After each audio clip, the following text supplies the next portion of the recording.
The first text came from my mother. Melissa showed me the magazine spread. "Claire, your house is absolutely breathtaking. Your father and I were thinking maybe we should spend Thanksgiving there this year." 3 months earlier, that same woman had told me she was too tired to travel to my housewarming party. The second message came from my younger brother Jake. "Hey sis, random question. Do you still have that detached guest house Cindy's parents are coming into town this summer, and hotels out there are insane LOL?" Then came Melissa. My sister didn't even bother pretending. Honestly, Claire family should really have keys to each other's homes, especially a property like yours. A property like yours. Not your home. Not the place where I sat alone the night of my housewarming dinner while 12 untouched place settings stared back at me under the glow of imported Italian chandeliers. Not the place where I finally cried after 22 years of military service, not because of combat or fear or loss, but because I realized the people I loved most could not be inconvenienced for a single weekend to celebrate me. To them it was suddenly a property. An asset. A luxury destination with ocean views and a feature in Dwell magazine. And as I stood barefoot in my kitchen that morning staring out at the Pacific while my phone buzzed nonstop against the marble counter, I finally understood something that would change my family forever. They didn't want me. They wanted access. My name is Claire Whitmore. I'm 42 years old, retired Army Lieutenant Colonel, and for most of my life I believed if I worked hard enough, sacrificed enough, achieved enough, eventually my family would love me the way I loved them. I was wrong. I grew up in a quiet suburb outside Columbus, Ohio, in a family that looked perfectly normal from the outside. My father coached Little League for years. My mother worked part-time at the church office. Every Christmas we sent matching family cards with coordinated sweaters and forced smiles. But inside that house affection worked like currency, and I learned very early that I never seemed to have enough of it. My younger brother Jake was the golden child. He was loud, athletic, effortlessly charming. My father worshipped him because he played football and dated cheerleaders, and moved through life with the easy confidence of someone who had never once doubted his place in the world. Melissa, my older sister, was my mother's favorite because she fit the script perfectly.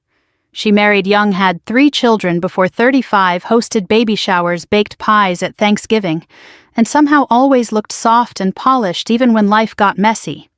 Then there was me, the tall, quiet daughter who preferred books over parties and enlisted in the Army 2 weeks after college graduation, because I needed to prove to anyone that I mattered.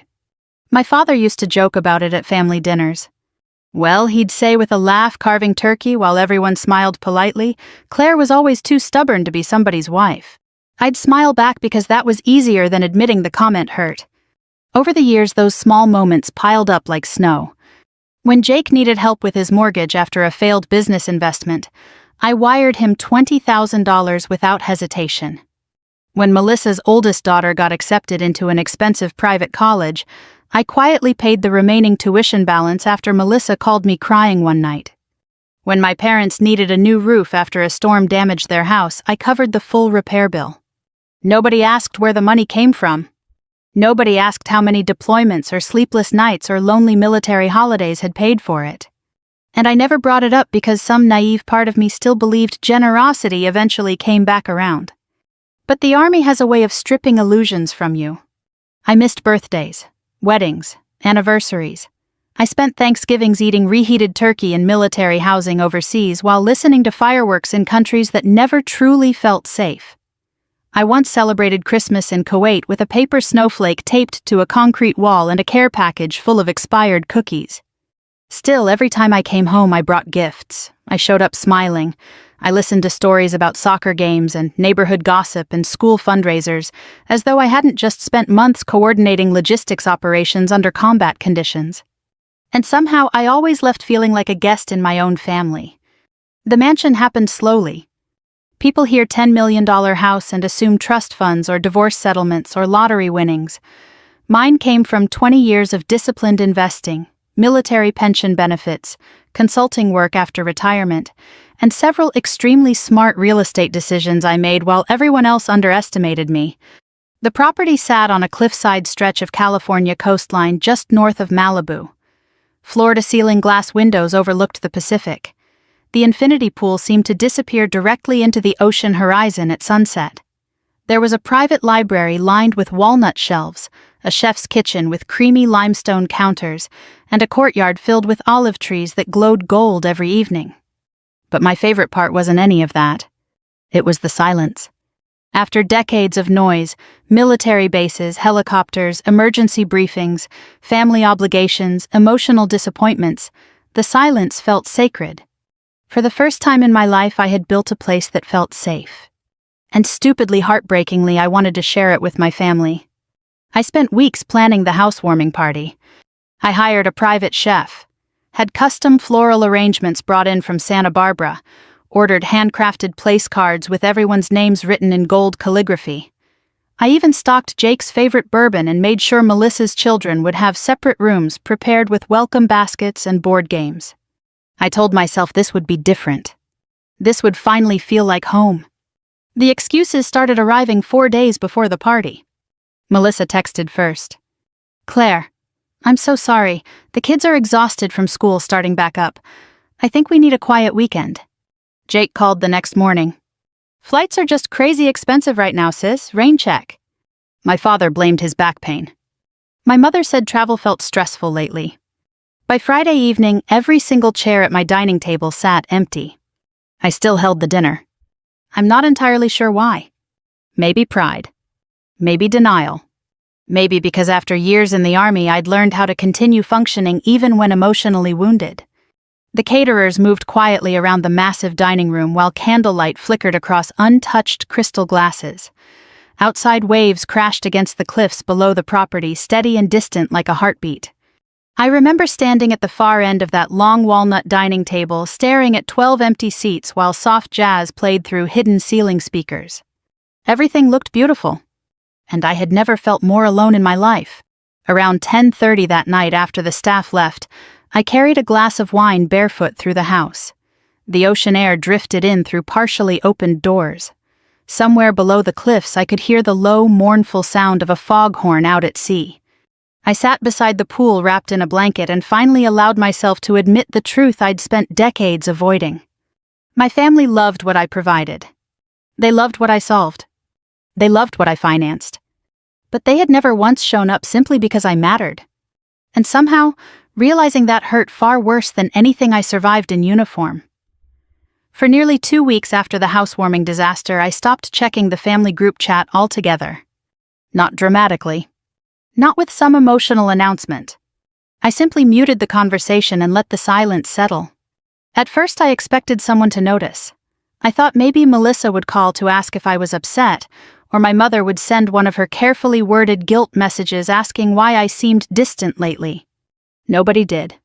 And honestly, that told me everything. Life inside the mansion became quieter after that. Cleaner somehow, like finally opening windows in a room that had been suffocating for years. Every morning, I woke before sunrise and walked barefoot through the kitchen, while coffee brewed in a machine so expensive Jake would have made jokes about it for 6 straight months. The eastern side of the house caught the earliest light, and by 6:30 warm gold spilled across the limestone floors and climbed slowly up the walls. I started reading again. Not military reports or consulting contracts or market forecasts. Real books, history biographies, novels, poetry I barely understood but liked anyway. I planted lavender along the courtyard paths, learned the names of birds that perched near the cliffs at dusk. Sometimes I sat beside the infinity pool with absolutely no music playing, no television on, no phone in my hand, just listening to the ocean. Peace felt unfamiliar at first, then addictive. The neighborhood itself was filled with people wealthier than I'd ever imagined growing up, but unlike my family, most of them had nothing to prove. The older couple next door invited me for wine one evening and never once asked what my house cost. Another neighbor, a retired architect named Leonard, spent an entire dinner talking passionately about olive trees and jazz records. Nobody asked why I was unmarried. Nobody called me intimidating.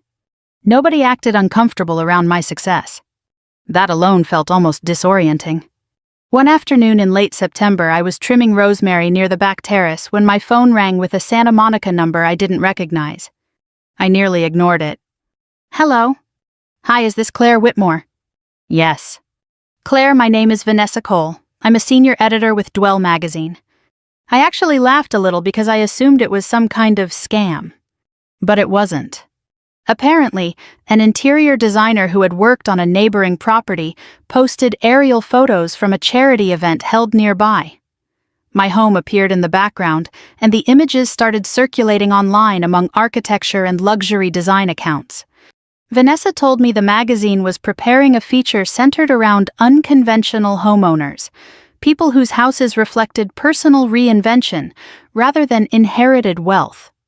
The angle that fascinated us, she said carefully, was that you're a retired military officer. You built this life yourself. For a moment, I didn't know what to say. Military life teaches you to deflect attention, to stay measured, invisible even. The idea of being seen felt strangely vulnerable. Still, I agreed. 3 weeks later, a production crew arrived at the house just after sunrise. The photographers moved quietly through the property, adjusting lighting and discussing textures and sightlines, while assistants carried equipment through rooms I still sometimes couldn't believe belonged to me. Vanessa interviewed me in the library first. I remember the smell of leather-bound books and polished walnut wood while sunlight stretched across the floor between us. So she asked, gently crossing one leg over the other, "What does this house represent to you?" The question hit harder than I expected. At first I gave the polished answer. Retirement, stability, new beginnings. But then she waited. And something about her silence felt safe enough to tell the truth. "It represents peace," I finally said quietly. "For most of my life I lived in survival mode." I told her about military deployments, about sleeping with one eye open for years, about learning how to remain emotionally functional while constantly prepared for crisis. I did not tell her the worst parts. I didn't mention panic attacks after returning home from overseas assignments, or the nights I woke up disoriented and reached instinctively for a weapon that wasn't there anymore. But I admitted loneliness, and for some reason that felt even more intimate. I think I said slowly, looking out toward the ocean, I spent most of my life trying to earn rest instead of believing I deserved it. Vanessa didn't interrupt. Neither did the cameras. A week later, they photographed the kitchen during sunset. The light turned everything honey-colored: the stone counters, the pale wood beams, the glass walls overlooking the Pacific. At one point, the photographer asked me to stand beside the windows holding a coffee mug while staring toward the water. It felt ridiculous. Until he lowered the camera and said quietly, "You know, you look like someone who finally made it home." I had to look away after that because unexpectedly my eyes burned. The article launched online on a Tuesday morning. By noon, my phone looked like it had exploded. The headline read, "The military woman who built sanctuary after service." The photos were stunning. There I was, standing in the courtyard beside olive trees wrapped in tiny white lights, sitting in the library with ocean fog rolling behind me, walking barefoot across the terrace at sunset while the Pacific stretched endlessly below the cliffs. The internet loved it. Comments flooded social media. "She's elegance personified. This is what healing looks like. Finally a luxury home with soul." I tried not to pay attention to any of it. But then the family text started. Melissa posted the article on Facebook before she even called me. "So proud of my amazing sister," she wrote. "Hard work and sacrifice truly pay off." I stared at the post for nearly a full minute. Amazing. Interesting word choice from someone who skipped my housewarming because her kids needed downtime. Jake FaceTimed me that evening, grinning ear to ear. "Claire," he shouted, "you're literally famous now." I smiled politely. He immediately launched into questions about the pool, the guest house, the wine cellar, the security system. Not once did he ask how I was doing. Not once. A few days later, my mother called while I was arranging flowers in the kitchen. "Your father showed the article to everyone at church," she said proudly. "People were very impressed." Impressed? Not happy for me. Not emotional. Impressed. Then came the sentence that finally made everything click into place. "You know," she added casually, "a home like that should really stay in the family." I went very still. Outside the kitchen windows, waves crashed softly against the cliffs below the property. The sky was turning pink with evening light, and somewhere deeper inside the house, jazz music drifted faintly through hidden speakers. But suddenly all I could hear was that sentence repeating itself in my head. A home like that. Not your peace. Not your achievement. Not your sanctuary. An asset. Something valuable. Something useful. And for the first time in my life, I began wondering whether the people who raised me had ever truly seen me at all. The first time Melissa asked for the gate code, she disguised it as concern. "Claire, honey, what if there's an emergency and nobody can reach you?" I was standing in the kitchen slicing peaches when she said it over FaceTime, her voice smooth and casual in that practiced way she used whenever she wanted something. "I have a security company," I replied evenly. "Well, sure, but family should still be able to get in." Family. The word landed differently these days. Not warm. Not comforting. Heavy. Transactional. I gave her a vague answer and changed the subject, but something in her expression tightened for just half a second before the smile returned. That tiny flicker told me more than the conversation itself. Over the next month, the requests multiplied. Jake wanted to host a small networking weekend at the property because one of his clients loved coastal architecture. My mother suggested the house would be perfect for Christmas because everyone could stay together under one roof like a real family again. Melissa casually asked whether the guest house had its own laundry machines because the kids go through towels like crazy. Nobody asked whether I wanted visitors. Nobody asked whether I enjoyed my privacy. The mansion had somehow transformed in their minds from my home into a family resource. At first, I tried convincing myself I was overreacting. Maybe this was normal. Maybe wealthy families shared homes more casually. Maybe I was still emotionally bruised from the housewarming incident and reading too much into harmless comments. So when Melissa suggested bringing the children for a long weekend in October, I agreed. Part of me still wanted to believe things could improve. That hope died within 24 hours. They arrived on a Friday afternoon in 2 oversized SUVs packed with luggage, sports equipment, electronic chargers, and enough noise to overwhelm the entire property before sunset. The moment Melissa stepped inside, she pulled out her phone. "Oh my God," she breathed dramatically while filming the foyer. "You guys, this place is insane. Not beautiful. Not warm. Not I'm happy for you. Insane." The children immediately scattered through the house screaming. Jake arrived 2 hours later carrying expensive bourbon and the energy of a man who already believed the property partly belonged to him. "This view is unreal," he announced loudly from the terrace. "You know what would kill here, a 4th of July party." I smiled tightly. By Saturday morning, I already regretted everything. One of Melissa's sons left wet towels across antique dining chairs after using the pool. Someone spilled red juice on a cream-colored hallway runner. Jake smoked cigars on the upper balcony after I specifically asked him not to. But none of those things bothered me nearly as much as the entitlement. It lived underneath every interaction. Invisible. Constant. At lunch that afternoon, Jake leaned back in his chair beside the pool and gestured toward the ocean. "You seriously don't even use half this property," he said casually. "It's wasted on one person." Melissa laughed lightly. "Honestly, she needs us here. Otherwise, this whole place probably feels like a museum." I looked down at my plate before they could see my expression change. Because the truth was, the house had never once felt empty until they arrived. That evening, Melissa cornered me in the kitchen while the kids watched a movie downstairs. "So," she said, carefully pouring herself wine without asking, "Mom mentioned you still haven't given anyone keys." I kept wiping down the counter. "I haven't really thought about it." She gave me a patient smile like I was being unreasonable. "Claire, families share access. What if something happens to you?" Something about that sentence chilled me.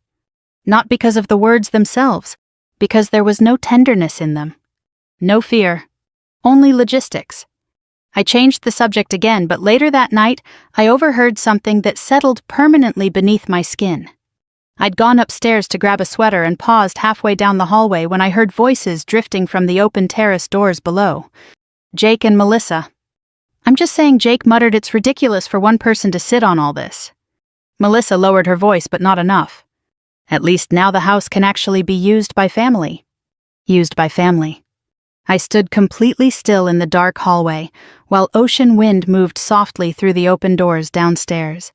Neither of them sounded cruel. That was the disturbing part. They sounded practical. Comfortable. As though my ownership was merely technical and temporary. And suddenly memories started resurfacing one after another like bodies floating up through deep water. The time I was hospitalized after a training accident in my 30s, and nobody came because Melissa's daughter had a dance recital that weekend. My 40th birthday spent alone in a hotel room near DC eating room service pasta while scrolling through photos of Jake's backyard barbecue online. The night I called my mother after a deployment nightmare left me shaking so badly I could barely breathe. "You need therapy, Claire." She'd sighed impatiently, not attention. At the time I told myself she meant well. Now I wasn't so sure anymore. Sunday morning the final crack appeared. I walked into the breakfast room carrying coffee and stopped cold when I saw Melissa showing her laptop screen to my mother over FaceTime. "What are you looking at?" I asked. Melissa jumped slightly. "Oh, nothing." I stepped closer. On the screen was a luxury event planning website. At the top sat a partially completed inquiry form. Venue location Whitmore Coastal Estate. My stomach tightened instantly. "You're planning an event here." Melissa blinked like I was being dramatic. "Well, Derek and I were talking about doing our 20th anniversary next spring. This house would be perfect." "You didn't ask me." Her expression changed immediately. Not guilty. Annoyed. "Oh, come on, Claire, it's family." Family again. Always family when they wanted something. Never family when I needed anything. That afternoon after they finally left, silence rushed back into the mansion so suddenly it almost rang in my ears. I walked room to room slowly, straightening pillows, closing cabinet doors, picking up abandoned towels. The house itself felt exhausted. Outside fog drifted low across the cliffs, while the ocean turned silver beneath gathering clouds. I stood beside the enormous front windows for a very long time with my arms folded tightly across my chest. Then I did something I had never done before. I called my attorney. And for the first time since buying the house, I started thinking seriously about boundaries not as emotional punishments, but as security measures. Because deep down something inside me had finally gone cold. They weren't asking for love anymore. They were asking for ownership. By early November, my family had fully convinced themselves that reconciliation was underway. That was the interesting thing about entitled people. If you stopped arguing, they assumed they'd won. After Melissa's disastrous anniversary planning stunt, I became quieter, polite, controlled. I answered texts with short responses, took longer to return calls. I never brought up the comments I overheard or the growing discomfort tightening inside me every time they referred to my home like shared property. And because I stopped resisting openly, they interpreted my silence as acceptance, which made what happened next possible. 3 weeks before Thanksgiving, I invited everyone to dinner at the mansion. My mother sounded almost triumphant on the phone. "Oh, good," she said quickly. "I told your father things would smooth over." Smooth over. As though my hurt had simply been an overreaction requiring time to settle. Melissa immediately started asking logistical questions. "How many people should we expect? Should I bring wine? Are we staying overnight?" I answered calmly. "Just immediate family, dinner starts at 6. Nothing more." By the time Thanksgiving week arrived, California had turned colder. Not truly cold the way Ohio winters were cold, but coastal cold. Sharp ocean wind, gray skies, salt in the air. The cliffs below the property disappeared beneath rolling fog every morning, making the house feel suspended above clouds. I spent the entire day preparing. Not emotionally. Practically. Candles were arranged along the dining table. The chef handled most of the meal, but I made the mashed potatoes myself because my father once told me mine tasted better than my mother's, and strangely that tiny memory still mattered to me. The dining room looked stunning by sunset. Soft amber lighting reflected against crystal glasses. White orchids sat low across the center of the table. Beyond the towering glass windows, the Pacific stretched into darkness beneath a bruised purple sky. At exactly 6:15, the front gate buzzed. Then again. Then again. Multiple vehicles. When the family entered, the energy felt entirely different from the failed housewarming months earlier. This time they came eager. My mother walked through the foyer slowly, visibly impressed all over again, despite already seeing the house. "It still doesn't feel real," she murmured. Jake whistled softly while removing his coat. "God, this place smells expensive." Melissa immediately started taking photos beside the staircase. Not one of them hugged me. Not really.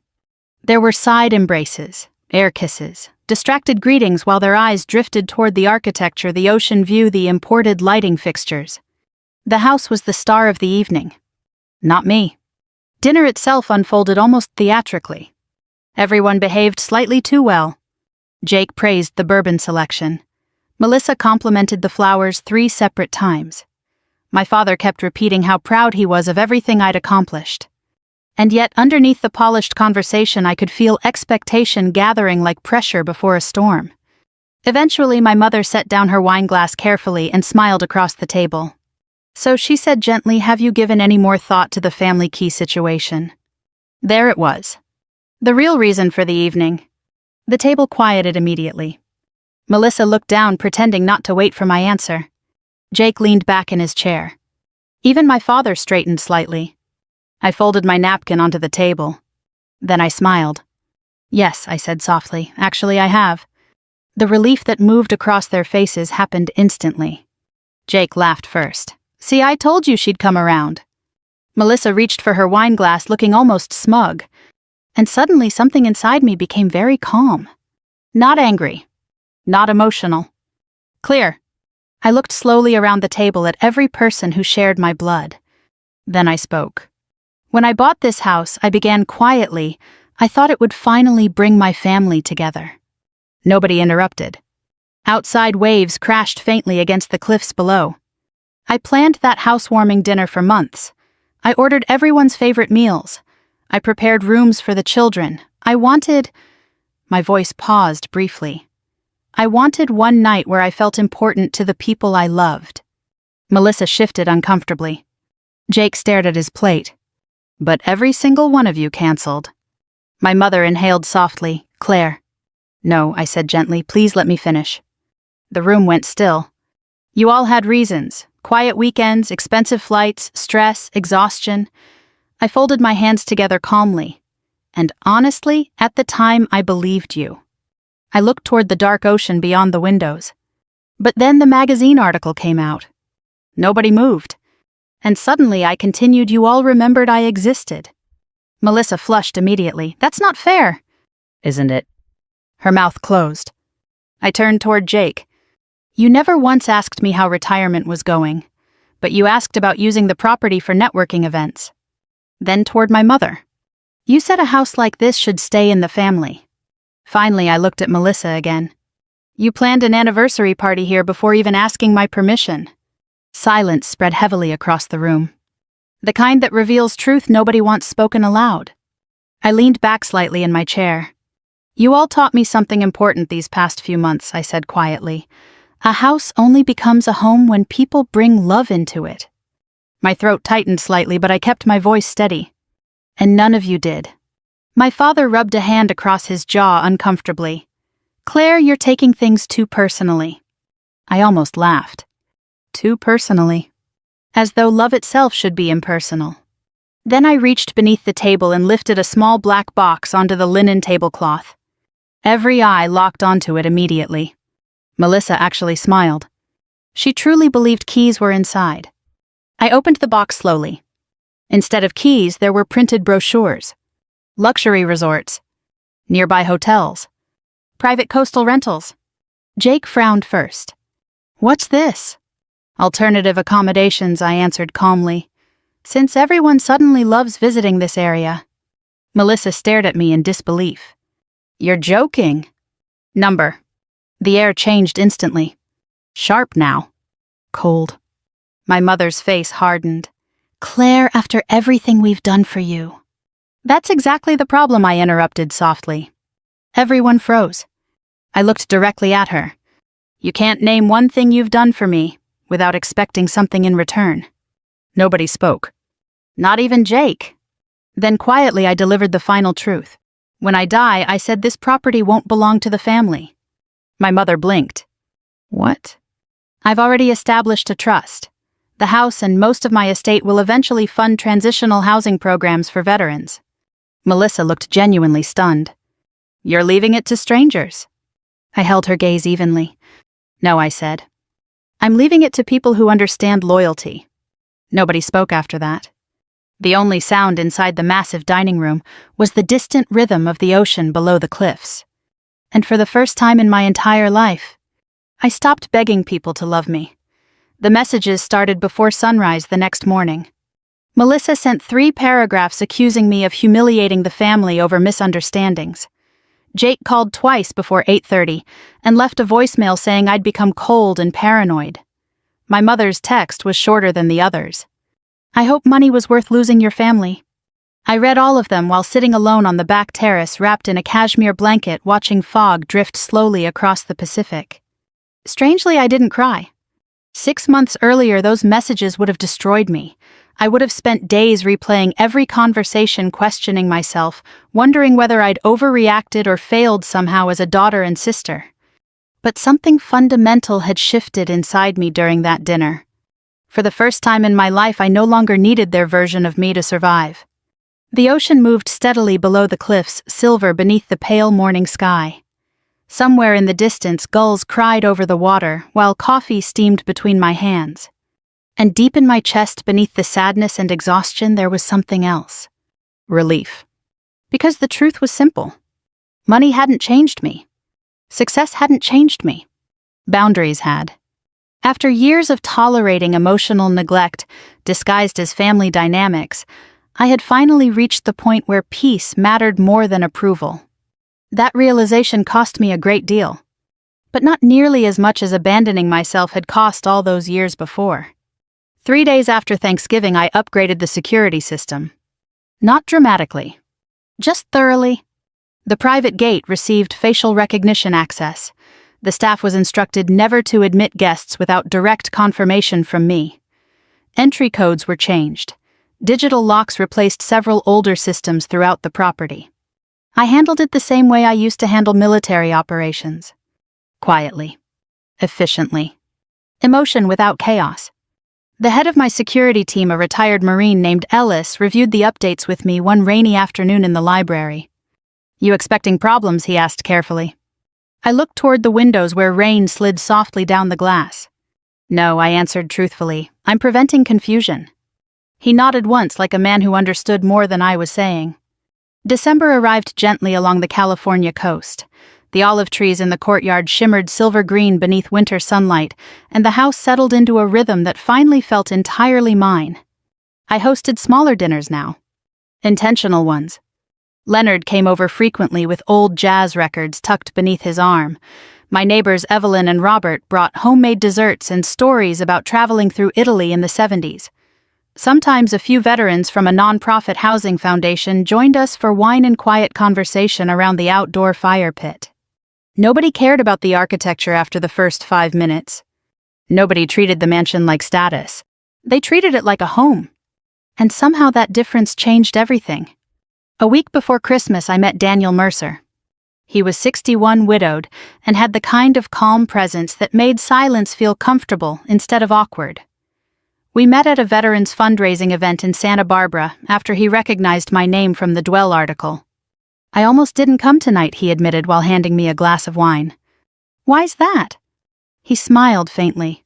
"Too many wealthy people pretending to care about veterans usually exhausts me." I laughed harder than I expected. By the end of the evening, we'd spent nearly 2 hours talking near the terrace heaters about books, military families, loneliness, and the strange emotional whiplash of building a life after service ends. At one point, he glanced toward me carefully and asked, "Do you ever feel like people become more interested in you once you stop needing them?" The question settled heavily between us. "Yes," I said quietly, "I know exactly what that feels like." For the first time in years, I felt understood without needing to explain myself. Christmas Eve arrived cold and clear. The mansion glowed softly beneath white lights wrapped around olive trees and stone columns. Inside, jazz played low through hidden speakers, while candles flickered across the dining room. That night, I hosted 12 people. Not relatives, chosen people. Veterans, neighbors, friends, Daniel. The dining table that once felt painfully empty now overflowed with conversation and warmth. Someone laughed loudly near the fireplace. Wine glasses clinked softly. Daniel stood beside the kitchen island helping carve roast beef, while Leonard argued passionately about Frank Sinatra recordings. And at one point during dinner, I caught myself looking around the room in disbelief. Because this feeling right here was all I'd wanted from my family my entire life. Not perfection. Not money. Presence. Connection. Care. Later that evening, while guests gathered outside beside the fire pit overlooking the ocean, my phone buzzed in my coat pocket. Melissa. I almost ignored it. Almost. Instead, I answered and immediately saw her standing outside the front gate through the security camera feed. Rain misted softly around her expensive coat while headlights glowed behind the SUV parked at the curb. Claire, she snapped the second I picked up. The gate isn't opening. I stayed quiet. We were nearby looking at Christmas lights, she continued quickly. The kids wanted to stop in for a little while. Without asking. Of course. Behind me, laughter drifted through the house. Someone had started another Sinatra record. Warm firelight reflected across the windows while ocean wind carried the scent of salt and cedar smoke through the courtyard. Meanwhile, Melissa stood outside locked gates expecting access simply because we shared blood. For a long moment, neither of us spoke. Then quietly, calmly, I said the words I think I'd been building toward my entire life. I hope you all have a safe drive home. And I ended the call. I didn't feel triumphant afterward. That's the part people misunderstand about boundaries. Real boundaries aren't revenge fantasies. They're grief finally learning how to protect itself. I stood alone for a moment watching the security monitor as Melissa's car slowly pulled away into the coastal darkness. Then I turned off the screen and walked back toward the warmth inside. Toward people who had shown up. Toward peace I no longer felt guilty for protecting. And as I closed the door behind me, I realized something that would have once broken my heart. They wanted the key to my mansion. But the truth was, they lost access to me long before they ever lost access to the house. If this story touched you in some way, if you've ever had to choose between protecting your peace and pleasing people who only valued you when you were useful, I'd love to hear your thoughts below. Tell me where you're watching from, and whether you think family should automatically have access to every part of your life simply because you share the same last name. We share stories like this every day, stories about strength, healing, betrayal, and finding your worth again, no matter your age. So if you'd like more journeys like Claire's, don't forget to subscribe and join us for the next story.